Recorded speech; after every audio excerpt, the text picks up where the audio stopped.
Today I'm going to talk about some financial goals that you should set for yourself in 2022. It can be hard to know which goal is right for you, so I'm going to share some that have worked for me, my friends, and my followers in the past. Welcome to Looking After Your Pennies. This is my YouTube channel and my name is Charlotte Jessup. I'm a financial educator. As we come to the end of the year, a lot of us start thinking about what we want to achieve next year. And for many people, this involves an element of having a financial goal. There are lots of things that we all want to do with our money. We want to make more, we want to save more, maybe we just want to look after what we have a little better. So how do you know what is right for you? There is a lot of research that says that having a goal makes you more successful at achieving them. And if you write them down, that increases the likelihood of you making that happen. So having a clear, defined financial goal can really help you make steps forwards on your financial journey. So today I'm going to share with you 6 potential goals that you might want to work on in 2022. So the first one is build an emergency fund. Now an emergency fund is just like a pot of money that is there for emergencies. Sometimes it's called like a rainy day fund, but what it does is it serves the purpose of if there is a loss of income or if there is some sort of surprise, bill you have to pay or something breaks, that you have the money there to pay for it. Now, obviously, there is a huge array of different emergencies that could happen. But there are a lot of people that think that starting with about £1,000 is a good initial goal for your emergency fund. Once you've hit that goal, you might want to work on building up a bigger pot. And a lot of people work towards maybe 3 to 6 months of their monthly expenses. So you need to think about like everything you need to pay for each month, your mortgage, your rent, your food, your bills, your mobile phone, your car, anything like this. And then what that works out to for 1 month, you times it by 3 or 6 months.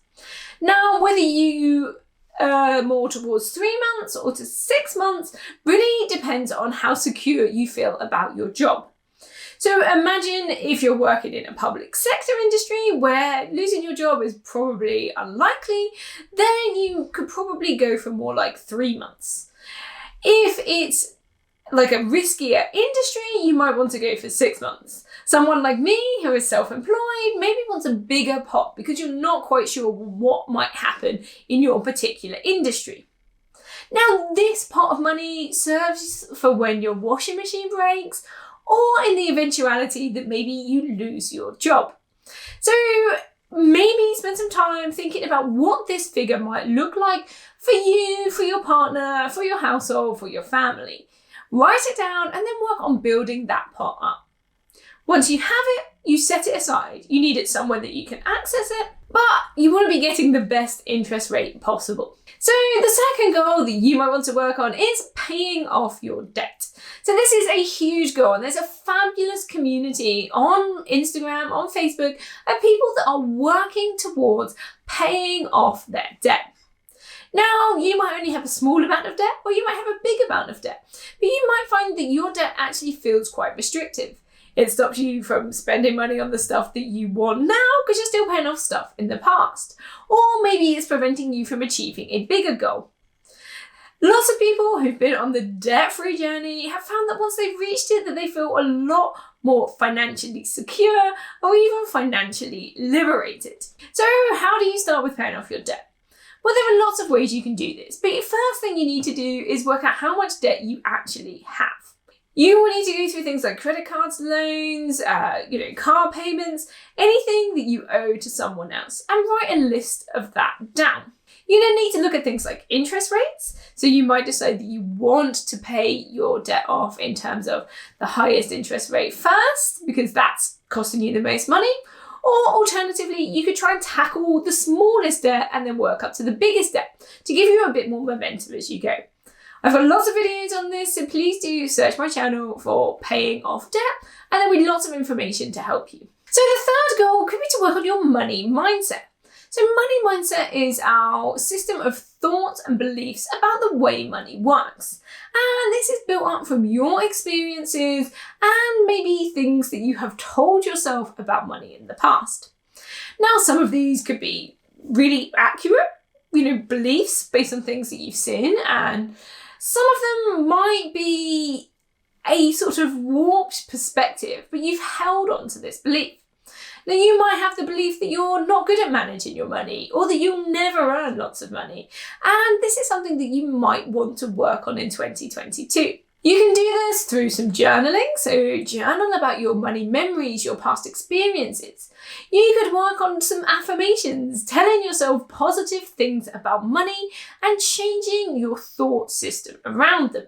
Again, I have lots of content about money mindset, so make sure you do a quick search for that. Now, if any of these goals are resonating with you, and we still have 3 left to go, but you want a bit of a helping hand working on them, then please do check out the Money Nook.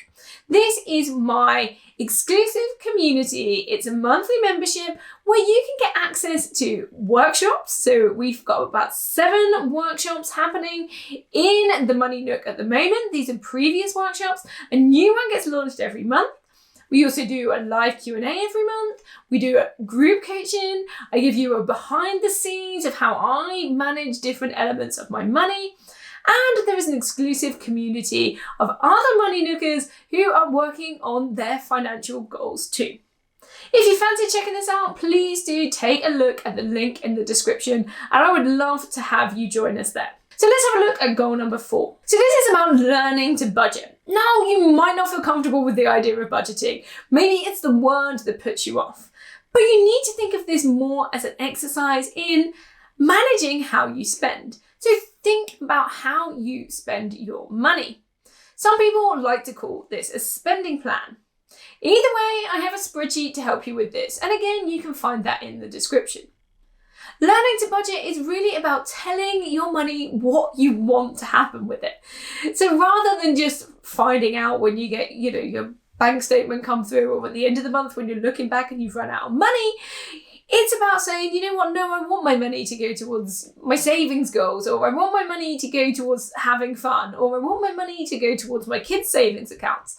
All of these things are part of what we have previously called a budget, and you might want to call, say, a spending plan.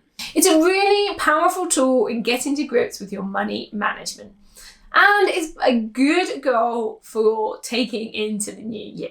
So number 5 is investing. Now, if you've not considered investing in the past, then this is something that can feel quite scary. Now, you must remember that this is not financial advice. I'm talking about investing here from an educational perspective. I want more people to learn how to invest so that they can make these decisions for themselves. Now, investing has previously, or I certainly thought of it in the past, as something for rich old white men, and was certainly not something for young women like me with kids that we could do. But with things like inflation really high and interest rates hitting our savings super low, we do not have room to grow our money through these traditional means. So we have to turn to investing to hopefully get better returns. It is not unusual for people to get returns of 6, 7, 8% annually, averaged over a period of, say, 10 to 15 years. Now, obviously, there is some risk that comes with this. And so you need to be sure of what that risk is and if you're comfortable with that. There are ways that we can minimize those risks. And again, I have lots of content about this. It's also something that I cover in the Money Nook. I have a whole course on it, and then a couple of workshops on topics related to investing too. Under the umbrella of investing is the idea of looking after your pension. So maybe 2022 is the year that you get a grip on your pension, or maybe you start paying into one, or you find that old pension that you have forgotten about. Now, finally, number 6 is saving. And this could be saving for a short-term goal. Maybe you have promised yourself a holiday for the last 2 years and, it hasn't happened either for financial reasons or, global pandemics. Maybe 2022 is the year that you want to start saving for some sort of short-term goal. So this could be a holiday, this could be a new car, this could be for a new kitchen, whatever it is that really inspires you to save. One of the best tools we have for this is to be super lazy about it and set up automatic direct debits. So when you get paid, work out what you can afford and maybe set up a direct debit for this so that it comes out every month on payday. This will help your money grow over time. If you're not the sort of person that likes to do it on payday, well, maybe try one of the other options that are out there. There are lots of apps, and even your normal banking app might allow you to do things like rounding up your money or saving every time it rains, which could be really expensive in the UK right now. But all of these could be systems that kind of just trick you into saving regularly and working towards that short-term goal that's really going to excite you in 2022. So these are some cool and fundamental concepts of managing your money, and they all make for really great goals for you to work on next year. I hope I've given you some inspiration or some food for thought about what you might want to work on in the future. Big thank you for watching. Let me know in the comments what your goal is for 2022. I would love to hear more about it. Whilst you're there, don't forget to hit like and hit that subscribe button so you can see all of my future videos. Thank you for watching, and I'll see you in the next one. Bye.